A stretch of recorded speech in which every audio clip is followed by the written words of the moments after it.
ஒரு சின்ன பையன் மாம்பழம் சாப்பிடுவதற்காக மாங்காய் மரத்து மேல கல்லை தூக்கி வீசுறான். ஆனா அந்த கல் மாங்காய் மரத்தின் மீது படாம பக்கத்துல தவம் செய்து கொண்டிருந்த ஒரு முனிவர் மேல போய் அந்த கல் விழுந்து அவருடைய தவம் கலைஞ்சிடுது. இதனால ரொம்ப கோபமான அந்த முனிவர், என்னுடைய இத்தனை நாள் தவத்தை யாரு கலைச்சது அப்படின்னு ரொம்ப கோபமா சுற்றி முற்றி பார்க்கும் பொழுது அங்க மாமரத்தின் கீழே ஒரு சின்ன பையன் நிக்கிறத பார்த்துட்டு, நீ தான் என்னுடைய தவத்தை கலைச்சியா அப்படின்னு ரொம்ப கோபமா கேட்கிறாரு.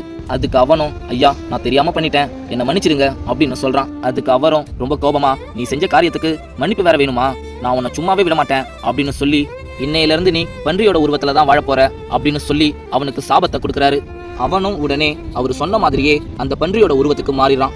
அந்த பையனும் தன்னுடைய உருவம் மாறினதை நினைச்சு அழுதுகிட்டே அவனோட வீட்டுக்கு ஓடுறான். வீட்டு வாசல்ல அவன் போய் நிக்கிறப்ப அவங்க அப்பா அந்த பன்றியை பார்த்துட்டு, இந்த பன்றி எங்க இருந்து வந்துச்சுனே தெரியலையே, சீக்கோ இந்த இடத்த விட்டு போ அப்படின்னு சொல்லி விரட்டுறாரு. இதை கேட்டதும் அவனுக்கு ரொம்பவே பயம் வந்து, இப்ப எங்க அப்பா அம்மாவுக்கு கூட என் அடையாளம் தெரியலையே அப்படின்னு சொல்லி கண் கலங்கிக்கிட்டே அவனுடைய வீட்டு பக்கத்திலேயே சோகமா படுத்துக்கிறான். இரவு ஆகியும் தன்னுடைய மகன் வீட்டுக்கு வராததை நினைச்சு அவனுடைய அப்பா அம்மா ரொம்பவே மனசுடைஞ்சு போய் கதறி அழுகுறாங்க. கடவுளே, என்னுடைய புள்ள உயிரோட இருக்கா இல்லையான்னு கூட எனக்கு தெரியலையே அப்படின்னு சொல்லி அவங்க அம்மா கதறி அழுகுறத அந்த பன்றி உருவத்துல இருக்கிற அவனும் வெளியே நின்று பாக்குறான். அம்மா நான் இங்கதாமா இருக்கேன், ஆனா அதை எப்படி சொல்லி உங்களுக்கு புரிய வைக்கிறதுனே தெரியலம்மா அப்படின்னு கண் கலங்கிக்கிட்டே சோகமா பாக்குறான்.